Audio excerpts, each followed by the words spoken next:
rrugën, pra aty kur bie shi thot që bëhet edhe më vështirë. Si janë planet për në atë pjesë? Kemi pas një buxhet që e kemi aprovu në komunë, edhe kemi nda mjetet për shumë projekte në mesin e cilëve ka qenë edhe kjo rrugë. Mirë po, në momentin kur qeveria na e ka marrë komplet buxhetin, na nuk kemi mundësi as minimale me intervenu as me rregullu kurrë. Mundet me ju dok juve që janë të folë fjalë të mëdha dhe jam të egzageru, po besoni që pa buxhet nuk punohet. S'ka para, thjesht.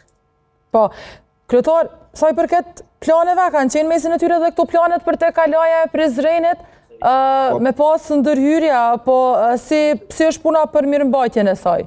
Jo, sa i përket kalas Prizrenit, ajo është kompetencë e institucioneve qendrore, sepse me ligj për mbrojtjen e qendrës historike, komuna aty nuk ka kompetenca, edhe po besoj që qendra rajonale për trashëgimi kulturore do të mirët me atë punë.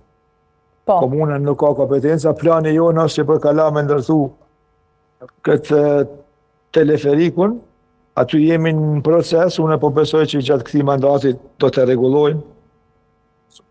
Po mbetet me pa qeveria do të respekton marrëveshjen, sepse na kemi një marrëveshje që ata kanë me financu këtë teleferikun për kalana e Prizrenit. Dhe shpresojmë që ta kemi një të tillë, sepse do ta lehtësonte edhe shkuarjen deri te kalaja. Kryetar, para se t'ju liroj duhet ju pyes pak